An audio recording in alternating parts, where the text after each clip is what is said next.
Okay, on a personal pride note, I will be calling this 78,000 because I am just so goddamn close. Look at that. Holy, that is a new all-time high for the portfolio. I believe the previous all-time high was 77,500, so we just narrowly beat it. But yeah, this is super cool. There it is, 75,800. I think I had 76. I think there's a 77,000 in there. Anyways, new all-time high, 78,000. Wow, goddamn. I am up 15% this year. Actually, I'm up 15% all-time, just shy of $10,000. And I, on the yearly, am up 19%, or $12,000 just this year. This is incredible. That's so good.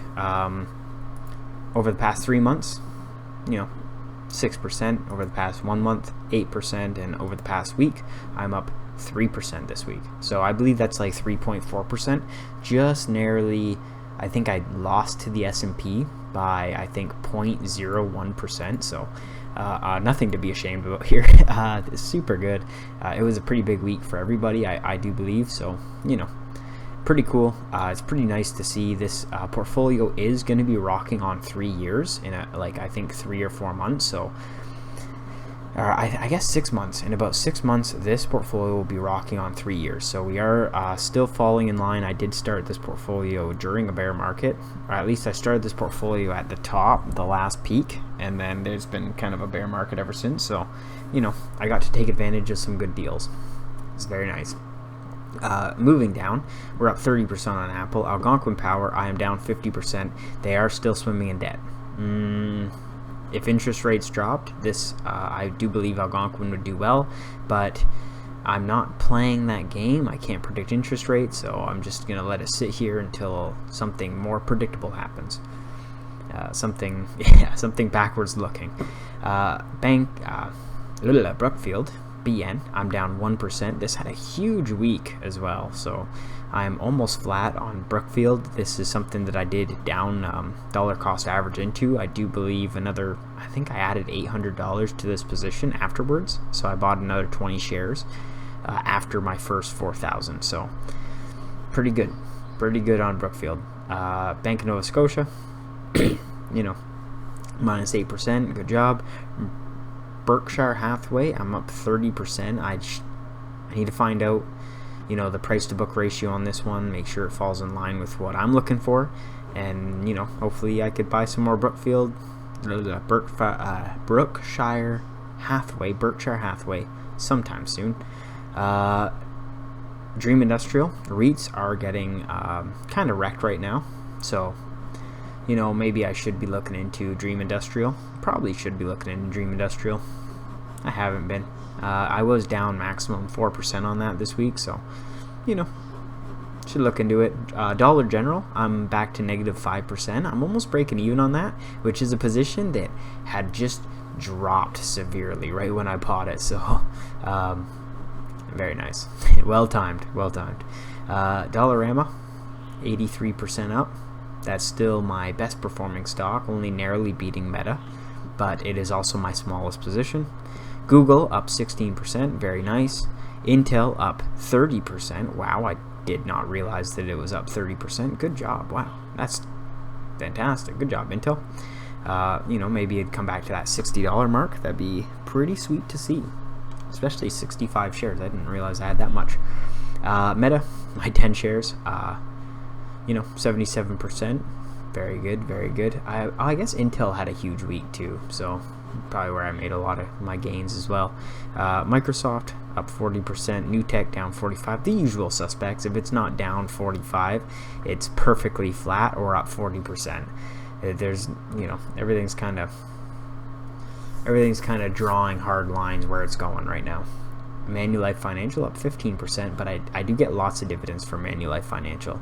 So if it would just drop down past my median price, I would like to buy more.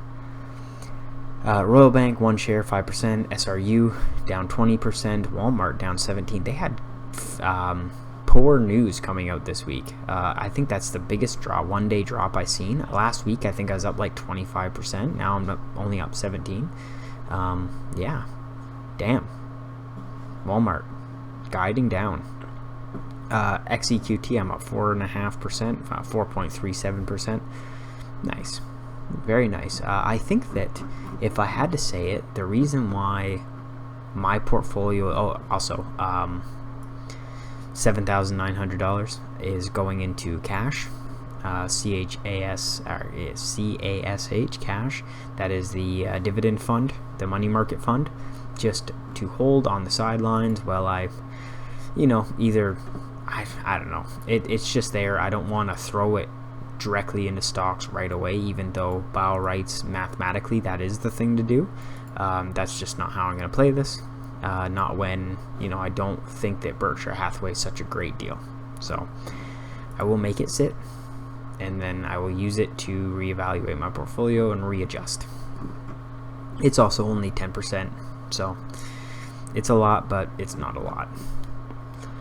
So I think that the reason why I am outperforming, I guess, the market this year, at least just this year, 19%, which is only narrowly beating the S&P 500 by, I think, 3%, so not much, is because I own Microsoft, Meta, and Apple, and Berkshire Hathaway. I guess the Magnificent Seven, not Berkshire Hathaway, but the Magnificent Seven.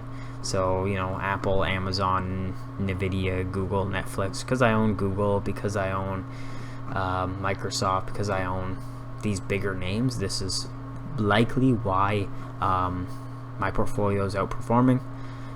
And I did kind of steal this idea from the Joseph Carlson show. So if you haven't seen the Joseph Carlson show, very good show. He does do very similar to my portfolio style. So I do my portfolio style very similar to him, as he has, 500,000 subs or something like that.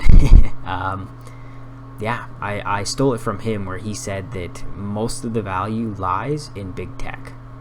So with that idea and kind of thinking about it, with big tech being the names that can funnel money into the newest innovations very quickly, they close the gap to new innovations on each other very quickly. So in saying that, Google and Microsoft and Meta and Nvidia, they have so much money flowing through them now that they can close the gap on new innovations, things like AI, things like chatbots. They can close that gap just based on Apple, based on how much money they have to just throw at it. Apple, turning into a little bit of a cyclical stock. I believe that majority of your growth in Apple's likely going to come from them just doing share buybacks, which, that's a great way. That's just them moving money onto shareholders. So fantastic. Also, dividend growth. I guess we haven't really experienced that yet, but that is something that I will look forward to with this portfolio, because a lot of these stocks that I have, they don't pay maybe they pay a lot of dividend, but they don't pay a high percentage. It's not a very high yield. So as the stock appreciates, I do expect that dividend will also appreciate accordingly. So I look forward to that. Anyways, thanks guys for watching. New all-time highs. Can't exactly crack the victory champagne, but maybe I will be able to in about 40 years. Anyways, bye now.